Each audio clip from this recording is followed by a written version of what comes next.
Hello, everyone, and welcome. Thanks for being here today.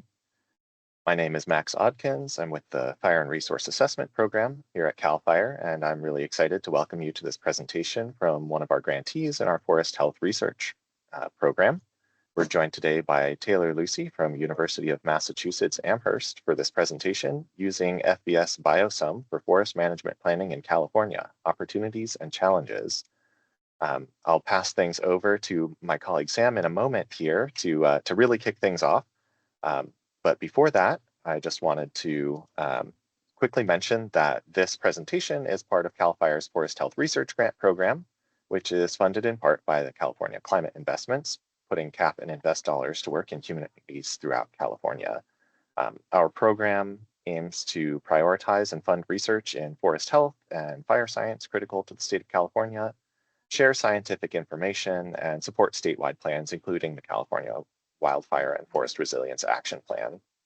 We bring you these monthly webinars showcasing research of grantees, and we're currently putting together our lineup for 2026, so please stay tuned for more information about upcoming webinars. We are also planning to open our next research solicitation for concept proposals in spring 2026. So for anyone who is interested in that, please be on the lookout over the next few months for updates about that as well. We do have a little housekeeping before we get started here. We are going to be recording this presentation, and you can find recordings of this presentation once we post it, as well as recordings of our previous webinars on the website that's listed on the page there. There's a URL for anyone who'd like to check that out. Please note that there will be a Q&A session at the end of the presentation.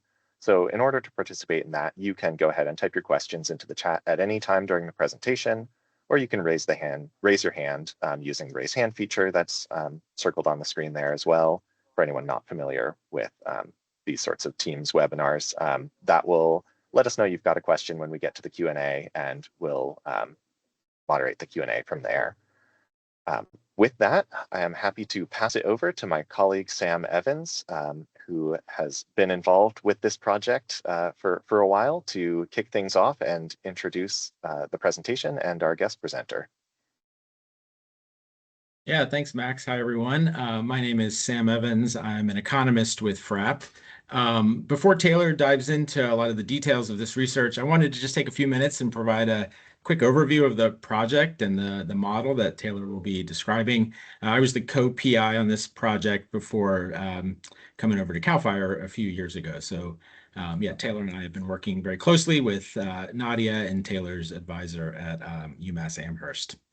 Can you go to the first slide, or the next slide, Taylor?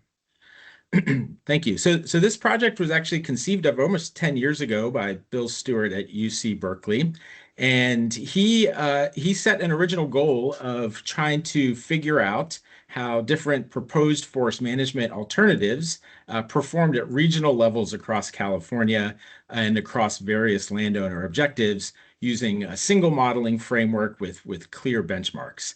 And so he had proposed that we use the BioSum model, which is a product developed by researchers up in PNW at the Forest Service. The lead researcher up there who has developed and maintained this model is Jeremy Freed. So the BioSum model stands for the Bioregional Inventory Originated Simulation Under Multiple Management Sequences model. So if you're into acronyms, this is quite the acronym. And it's a very appealing modeling framework for looking at lots of different outcomes: carbon outcomes, fire outcomes, economic outcomes, at large landscape scales. So we really want to think of this model as something for evaluating management actions at the 100,000 acre plus landscape scale. It looks at all sorts of things like stand structure and composition and resistance to stressors such as insect and fire, carbon outcomes. It's got a very strong economic component, which is one of the things that makes this model unique. It's got a sort of a management economic model that has revenues and costs, and built-in sort of transportation model looking at costs to local mills. And it's quite user-friendly in the sense that any of these models are sort of user-friendly, but it's designed to be user-friendly, where the user can identify their own sort of objectives. You know, if they want a sort of fire condition objective, they can have that. If they want a forced health objective, they can have that. If they want an economic objective, they can have that. And the model runs through different prescriptions that the silvicultural prescriptions that the user provides, and looks at how those prescriptions sort of perform over time, usually 20, 30-year timeframes. All right, Taylor, next slide. So here's just a quick overview to get a sense of the high level of the model and what it's built on. So it's really an inventory-based model that leverages the FIA plot data. So that's what's going in. And then FVS sort of is the core growth and yield model at the foundation of BioSum, and that is where you specify all your silvicultural prescriptions. And then I think what makes the model kind of unique is that it then has these different economic components where it will take those silvicultural prescriptions and it will simulate harvesting methods, optimal harvesting methods, or you can put in your own harvesting methods and look at the cost of those harvest sequences. And then it also calculates wood product volumes and the value of the wood products coming out of those different silvicultural prescriptions, calculates travel distance, other things like that. And so it combines the FIA data, the FVS model, and then an economic module that's sort of built into it to have this sort of holistic framework for looking at treatment effectiveness. And then it's also got an optimizer component of the model that will allow you to that lets the model sort of optimize the over the different treatment options based on whatever objective you're interested in. So if you want to have a treated acreage target, or if you want a wildfire resistance score or cost effectiveness, you can put all those in, and the model will sort of tell you what the best management action is. Okay, next slide. Okay, so the model's been used in a bunch of different sort of applications, both academic and field applications over the 10 or 20 years that it's been around. It's often used to answer questions about fuel treatment effectiveness at a large landscape scale. So think about a single national forest or even the state, a given state. You can look at effectiveness from a forest health perspective or also an economic perspective. Can you advance this? Thanks. One thing we've been using it for recently is to try to identify where on the landscape wood product markets can pay for the fuel treatments themselves, and what parts of the landscape need to be subsidized because they don't either have access to wood product markets or economic conditions just aren't that strong. But next. I think there's one. And yeah, just go ahead and advance it. There we go. We've also used it to look at where we might add wood capacity and wood processing capacity in California to sort of improve the economics of fuel treatments on the landscape. And then we've also looked at it to understand the composition of sort of large-scale fuel treatment, the composition of wood supply coming off of large-scale landscape-wide fuel treatments. Okay, last slide. So anyone who's sort of familiar with the modeling environment knows that this is not the only model flying around. We've had lots of great studies in the last couple of years. We've had the CBM CFS3 model calibrated to California that American Forest did in collaboration with FRAP this year. We've had the Landis model that was used in the Lake Tahoe West Initiative and the TCSI studies. We've had the CARB scoping plan and the RESA's model, and then we have the Wildfire and Forest Resilience Task Force and SIG modeling that's going on now. So, this is not the only model in town, but, one appealing thing about BioSum is that it addresses at least a few of the limitations of these other modeling frameworks. And I'll just go through those really quickly. First, it has an economic component built in. So a lot of these other models have an economic piece to them, but they're really bolted on afterwards to the ecosystem model or the growth and yield model. So one nice thing about BioSum is it really takes the economic component of forest management and it builds it right into the model. And in addition to that, it's able to sort of handle wood supply questions. You can understand wood species composition, with size classes, things that like the Landis model or the CBM model aren't really able to get at very well. And then finally, another sort of benefit that we have with this model is that it has all the sort of features of FVS. So you can get, really detailed with your silvicultural prescriptions. So it sort of combines the landscape scale features of these other models with the detailed silvicultural prescriptions that you get from the FVS model. Okay, so that's the quick overview of the project and the model, and I'll pass it over to Taylor to dive into all the gory details. Thanks for joining us, Taylor. Yeah, thank you. Thanks for that introduction. And yeah, just to provide a little bit of background, I'm sure most folks are familiar with this, but climate change is accelerating threats to forest health, and California forests are increasingly at higher risk for wildfires, pest, disease, and drought. I did not make this figure. This is from California's Wildfire and Forest Action Plan, but I do feel like it emphasizes where we're headed. And if you look at the proportion of acres burned in the last, in the year 2020 and compare that with the prior 20 years and then the prior 70 years, it's a pretty alarming rate of acres burning. So just to kind of emphasize, the importance of doing these model simulations and, the kinds of questions we want to ask in the future and what we want to do with the models. And so I feel like Sam kind of highlighted this really well, but with FVS and BioSum combined, it's a really nice, transparent way of doing model design. So, assumptions obviously are crucial and part of any kind of modeling framework. But, if you're using FIA data, which most folks are familiar with, and then you're using something like FBS, which a lot of people are familiar with, and then the combination of that plus BioSum, you get to bring it up to a large landscape scale in a way that makes sense, and also is a lot of these models are free to download, and there's a lot of helpful information online to get started. So I feel like, in terms of user friendliness, as Sam sort of mentioned, that's something that I feel like is the benefit of using both of these models together. But, if we want to consider alternative management scenarios in the future and we want to create simulations going forward, how do we compare potential future conditions to some kind of baseline?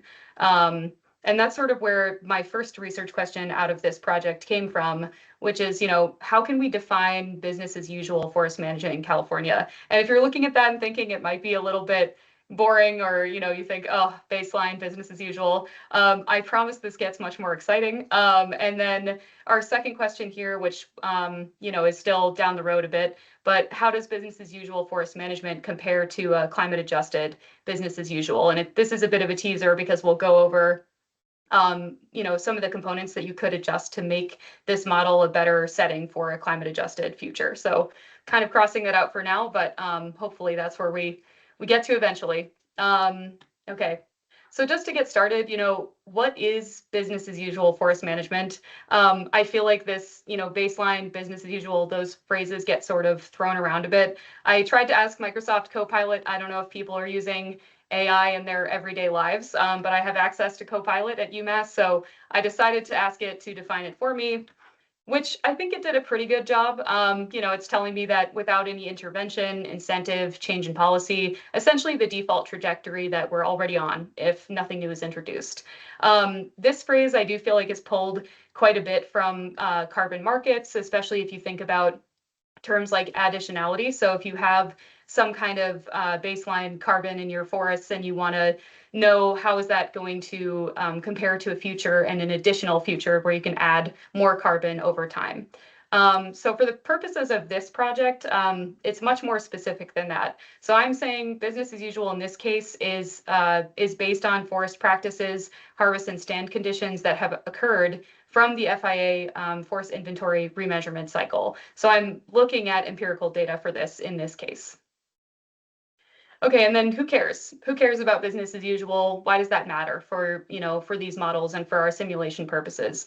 There's a lot of state agencies looking to meet climate targets, of course, and increase forest carbon sequestration, improve forest health and resilience over time. I live in Massachusetts, as it was mentioned. So folks on this call, I'm sure, are even more familiar with these than I am. But here are just a few examples in terms of, agencies that really are trying to come up with plans. And of course, it's not just California. These are, broadly across many states that care to figure out what's going on with their forests and what they can anticipate in the future. So business as usual in this case is key for model validation and comparing any alternative forest management we want to compare in the future. And having something like FIA data or some kind of empirical data really helps in terms of building BAU and informs our policy and management decisions on the ground. So the closer we can get to what we're doing on the ground, the closer we can get to having a realistic baseline to start from. Okay, so Sam's already mentioned these as well, so I'll try not to spend too much time, and I apologize in advance that I have a little workflow here that we're going to work our way through. I tried to break down BioSum and FVS into a couple of components because you start in BioSum and end in BioSum, but FVS is in the middle. So FVS, if you're unfamiliar, is a tree-level growth and yield model, and then BioSum acts as kind of a wrapper for FVS, so you can do really large landscape analyses. And then I've already mentioned this, but the models together provide this transparent pathway, and they're pretty effective at modeling diverse ecosystems and a range of management actions. And then just a quick note here, I'm referring to BioSum prescription packages or RX packages here. This is not like you're a forester and you can go out into onto a property and look around and say, this is exactly what needs to happen here. These are broad buckets of categories that we need to apply to a very large landscape. So it's not as specific as you would like it to be on the ground. And that's of course just how modeling goes. And then I just also wanted to note, Sam kind of walked us through, this process, but there are economic and transportation parameters that go into BioSum, and then you can also build your scenarios for comparison, so your alternatives versus your business as usual. And then there's two modules called Processor and Optimizer, and Processor is for your economic scenarios, and then Optimizer is for treatment effectiveness, which we'll come back to those at the end of the presentation. Okay. So the first step in running BioSum FVS together is the easiest one, probably the best one that I've found. And even if you're not planning on doing one big BioSum simulation, this is really helpful if you work in FVS. At least I found this was my first FVS project, putting all these things together. And it was really nice that I could go into BioSum and take the entire database, the FIA database, and load it into BioSum and then filter by state, or in this case, I picked a couple of counties. You could pull in your specific plot code numbers if you wanted. So if you say, I want to bring in every, in my case, I'm in Massachusetts, so every Eastern Hemlock plot that exists, I wouldn't recommend doing that. But you could do that if you wanted to filter it down and then bring all your plot code numbers in this way by this specific number. So, okay, we've done our first step here. Check. We've brought in our FIA data and filtered it. You can also filter out conditions that aren't the complete proportion of a condition. So if there's some small portion of a stand that isn't the complete forest type, you can kick it out. You can also kick out reserved stands, so wilderness areas, things like that, which is really helpful because in FVS you don't really get to see exactly the stand attributes when you want to put your whole prescription together. Okay. And then if you have also tried to use FVS, you're probably familiar with this improving FVS out of the box steps, which we did follow. And then I did also want to mention that some colleagues of ours, Dan Swan, Jeremy Freed, and Andrew Gray, just published this great paper where they looked at all of the different calibration steps and self-calibration in FVS for Oregon landscape. Super, super helpful. So we followed those same steps. And then we also brought in the new stand density index maximums. So FVS heavily relies on the stand densities in terms of competition and mortality. So this is really important to have a reasonable stand density maximum. And then there's a couple of keywords that I brought in as well to limit diameter and height growth, because FVS famously overgrows and underkills trees. And then finally, also worth mentioning here is Busby et al. 2024 did just create or did just publish all of the regimpute keyword files. So again, if you're an FVS user, it's natural regeneration for any of your stands. So you can include that. It's by FVS variant. And it's incredibly helpful because other variants only have partial or no regeneration for unmanaged stands, basically.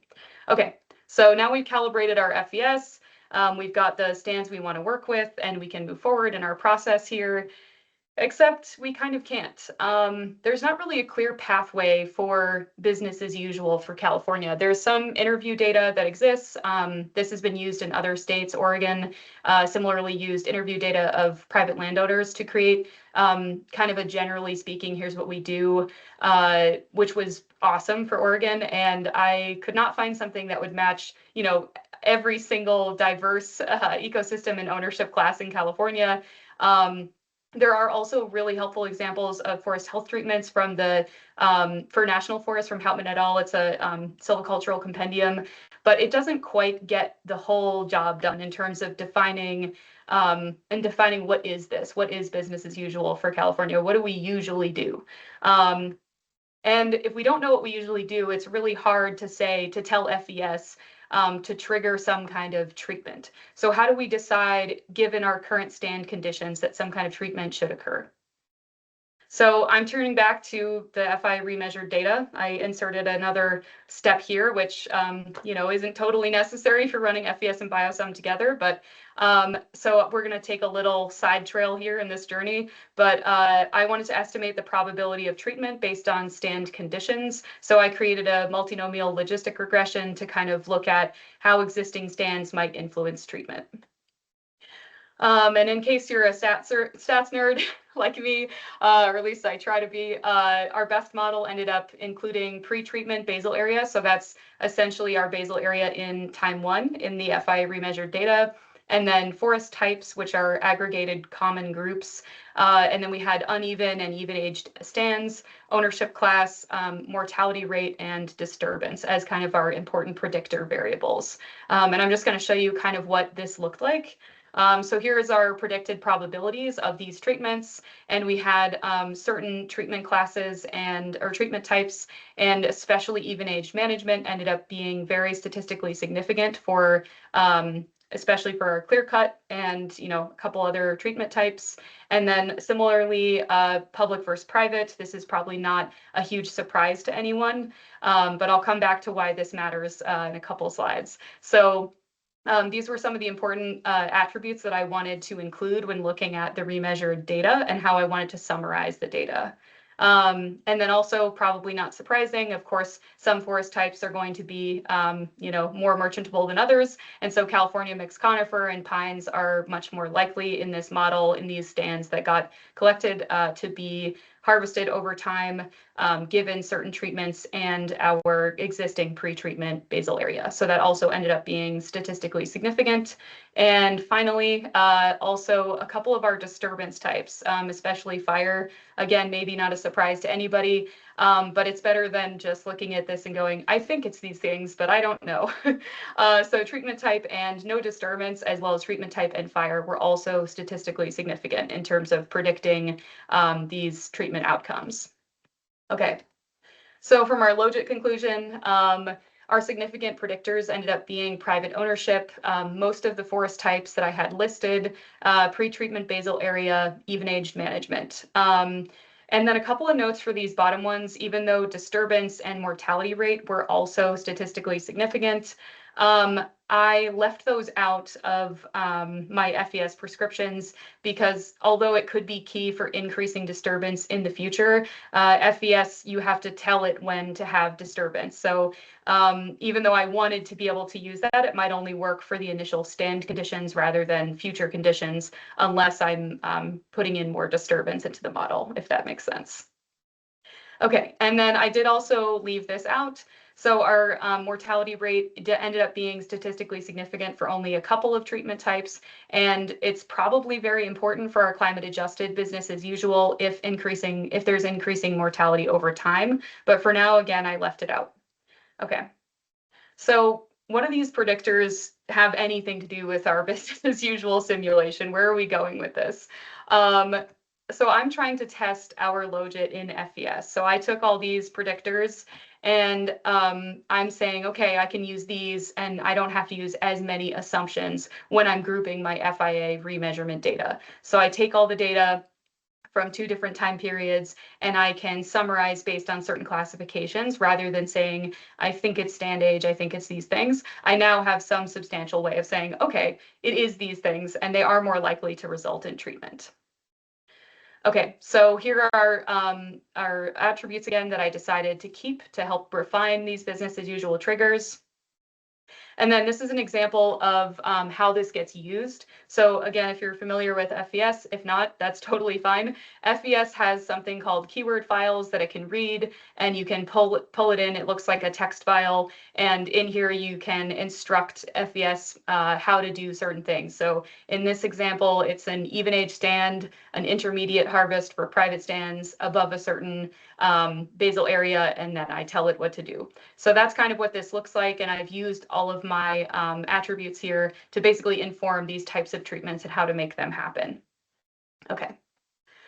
All right, and then we decided to try to validate this in our first run in FVS. So I picked 5 counties, Humboldt, Shasta, Siskiyou, Butte, and Plumas.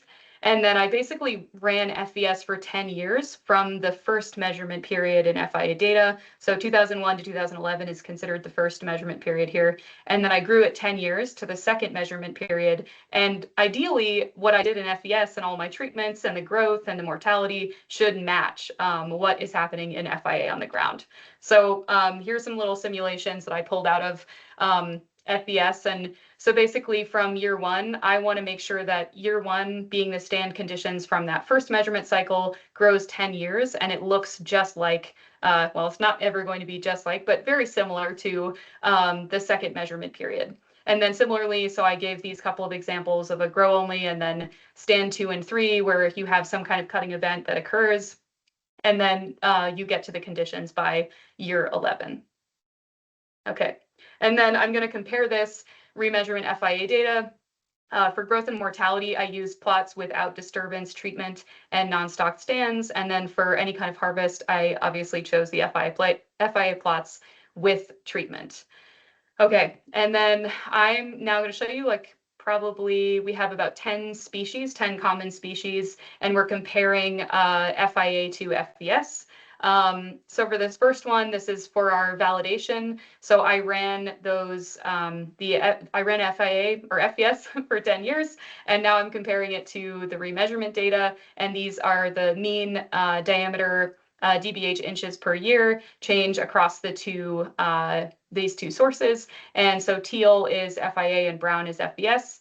And this actually looked okay. I thought they were pretty similar for the most part. I would say, except for the larger size classes, you can see in some places things are starting to get a little wonky, meaning that you know, FVS is growing our trees faster or to larger sizes than I would expect. And in this example, we're looking at the bottom is the x-axis is the dBH bin size classes, and then the y-axis is the inches per year. So overall, okay, except maybe large size classes and redwood.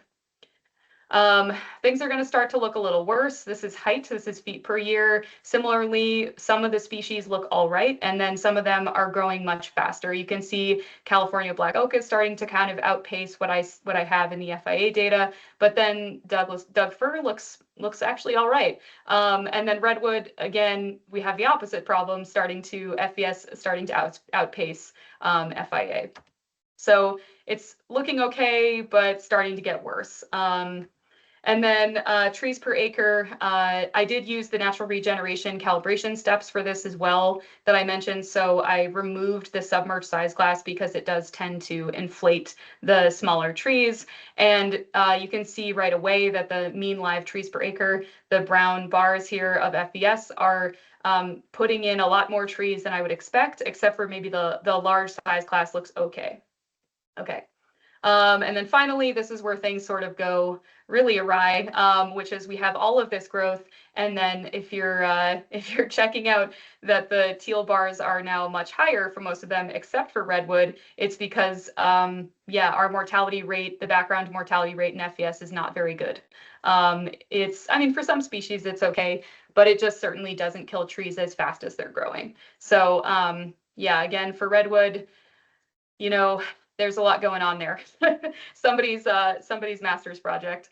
And then this one, I just also want to show just to sort of, I set up all these treatments with residual basal area as being these targets. And so these are common forest types that I chose and grouped them together. And then in this case, the x-axis is these very simple cut types. And we can see here, it also looks okay, but FVS is generally harvesting more in especially our lighter thinning events. So if we look at the top left with California mixed conifer, that residual basal area is clearly much higher than it is in the FVS outcome, which, this is actually an easier thing to fix. I can go back into FVS and sort of adjust these things. Okay. So we feel pretty good about that. Our runs look okay. And now, so we validated our model. We validated that all the steps we took up to this point make sense for where we're headed. So now what I want to do is actually feed, I want to feed FVS the next 10 years. So I'm looking at the second remeasurement cycle, and I'm going to grow it 40 years, which is the maximum for BioSum. So we've made it out of the weeds here for FVS finally, and back into BioSum, and we're going to be looking forward. And even though looking into the past doesn't necessarily predict the future, as we're all aware, but having looked into the past and seeing that in terms of our growth rates, we know things are going to outpace real life in this case. But overall, I felt pretty good about this, so we decided to move forward. Okay. So for our initial preliminary BioSum findings, I just want to say we also started with the same 5 counties, and we selected all of the plots from these 5 counties, and it was about half and half in terms of Forest Service and privately owned stands, and then less than 3% being state, local, and other federal.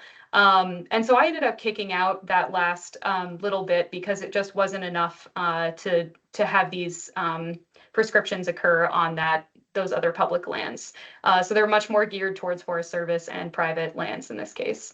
And so I ended up with about 7.2 million acres coming into BioSum. That's the representative number of acres from about 1,200 stands.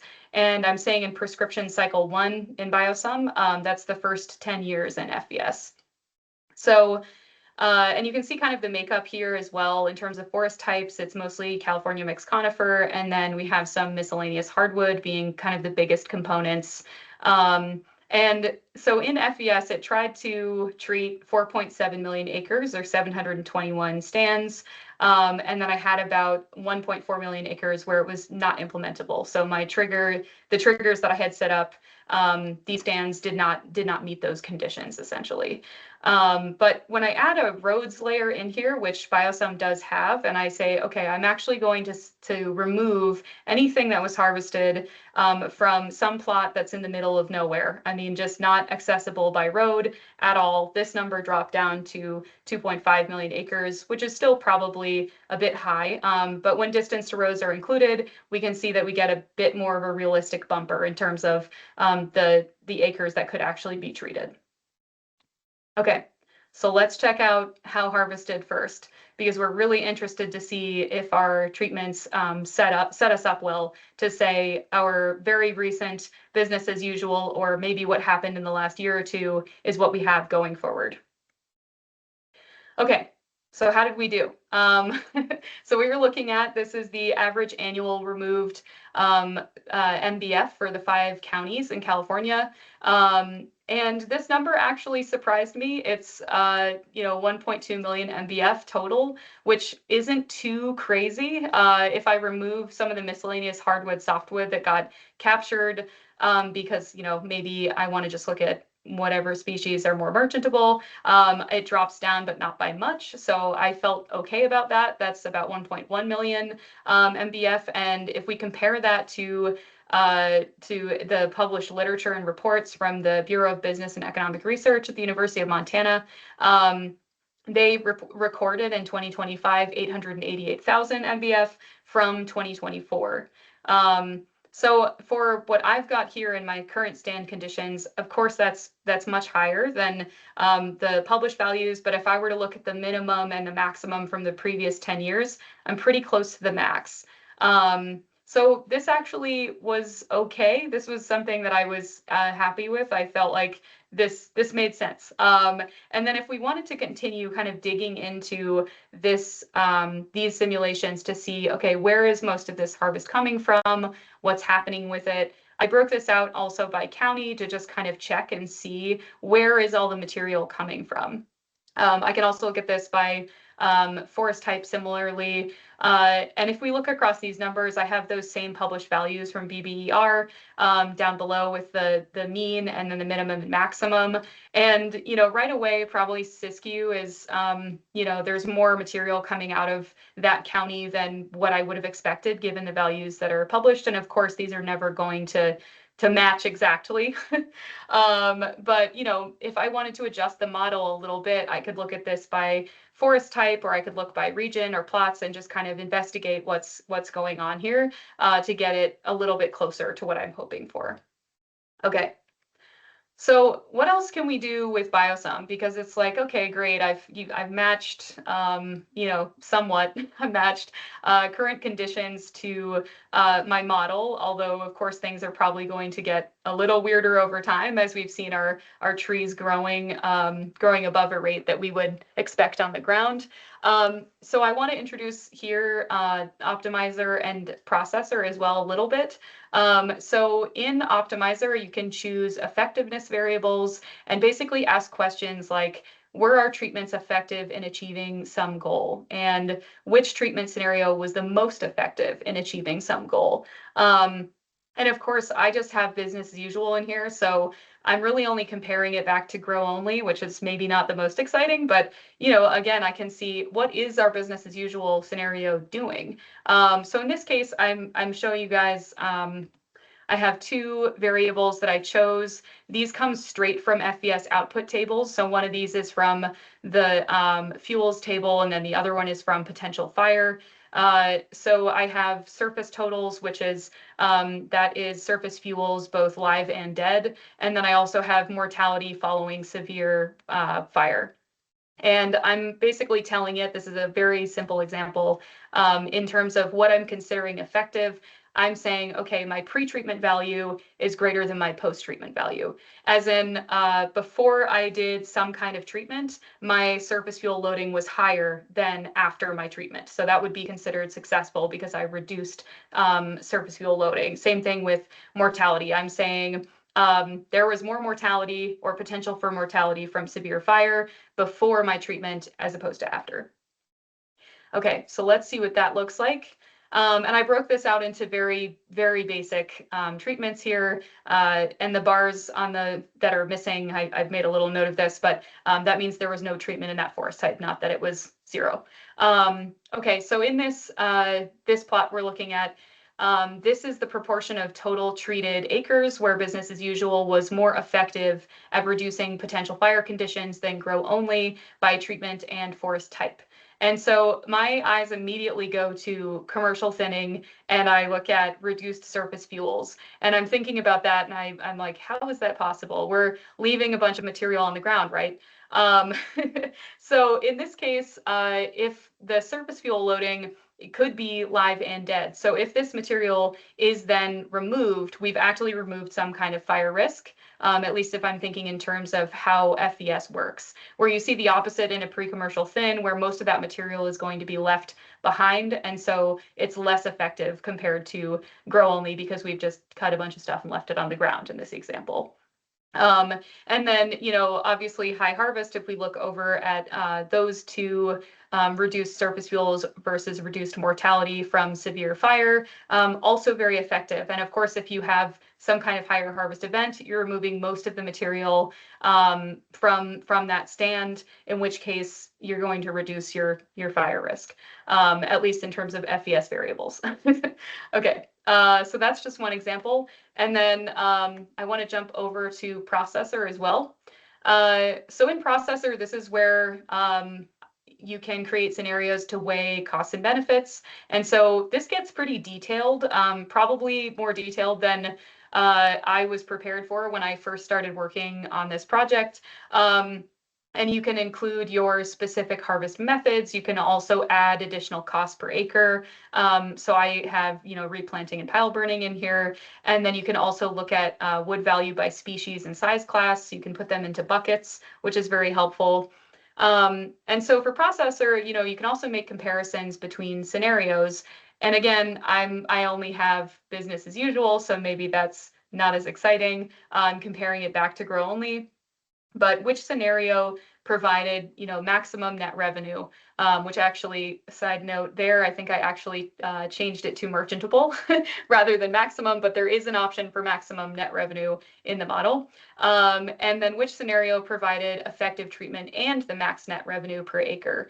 And BioSum can also, if you're including something like maximum net revenue, you could include whether chips were used or if biomass was used. So that's obviously going to increase your net revenue. So you could remove those things if it's not realistic for the scenario you're trying to build. Okay. So this is a plot that I created where basically in BioSum and some of these outputs, you can say with my surface fuel loading here, for example, this is on the y-axis.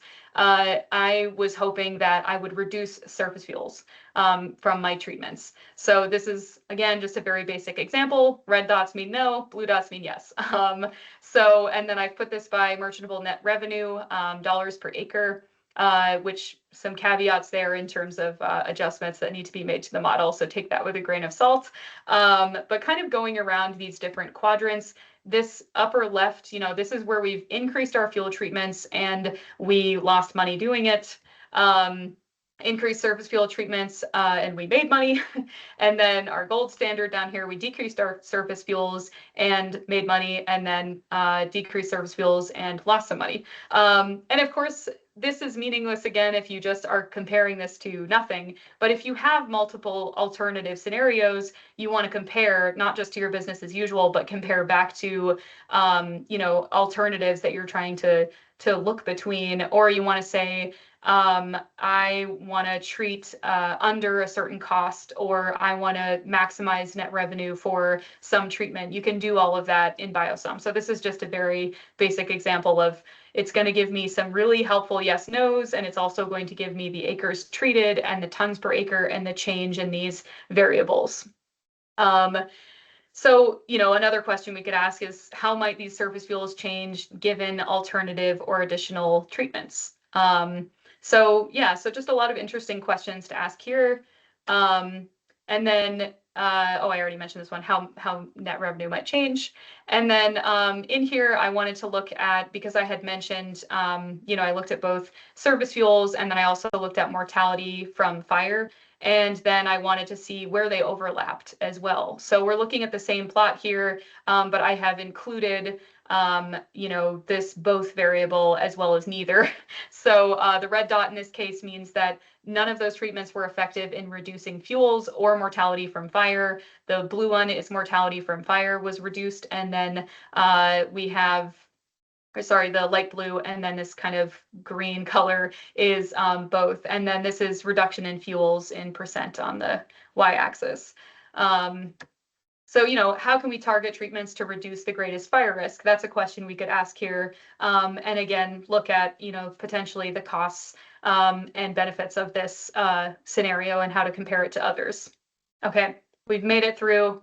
Everyone take a deep breath. And I just want to bring up a couple of challenges and opportunities in going through this whole process. So I've mentioned this over and over again, but FVS tends to grow to an idealized maximum and has limited background mortality. That is a challenge for running really large landscapes. But FIA data can be really helpful in refining and validating your FVS runs.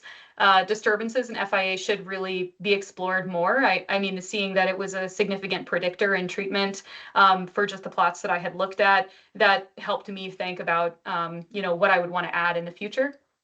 And then climate adjusted features haven't really been updated in FVS. Climate FVS hasn't been updated in a while. So, if you want to include climate change impacts, it can tend to be piecemeal or iterative in FVS, but there are features in FVS that could be adjusted to kind of increase a patchwork of disturbance at different time intervals. And there's a lot of existing data that could be really helpful in sort of improving, these changes over time, especially if you want to run this for not just 10 or 20 years, but 30 years, 40 years. You're going to want to include, of course, more disturbances.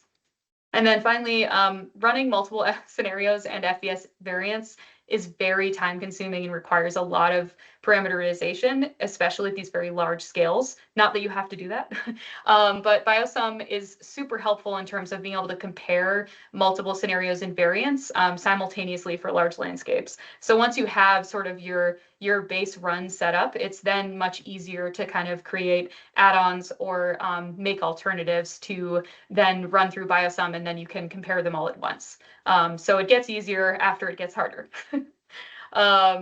And then kind of just next steps for this project is refining BAU to match FIA data a bit more, just like our residual basal area that I showed you guys needs some adjustments. And then comparing business as usual with alternative management scenarios. So, how do our BAU outcomes compare to these alternatives? Which treatment scenarios might improve forest resilience the most? Is there overlap with the ones that increase forest resilience and are cost effective? And then where can we target these treatments? How many acres can we treat? And then finally, eventually, compare business as usual with the climate adjusted forest conditions with, of course, these additional alternative management scenarios. Okay, and I just want to say thank you so much for letting me present. This is part of my dissertation, so I've been very excited about this work, and thank you so much to CAL FIRE for funding and technical assistance. And I also do want to just give a special thanks to some folks, Jeremy Freed, who's with the PNW FIA Research Station, and Andy Gray, Olaf Kugler, and then a couple other folks with ORISE. Sebastian Busby's work was very, very helpful as a base to look at everything. And the FVS Help Desk, if anyone's doing an FVS project, they are incredibly helpful. All right, so thank you. Thanks so much, Taylor. We're going to switch over to question and answer here, but we're going to stop recording before then. But I just wanted to say once again, thank you so much for coming and presenting, and thank you to everyone for being here.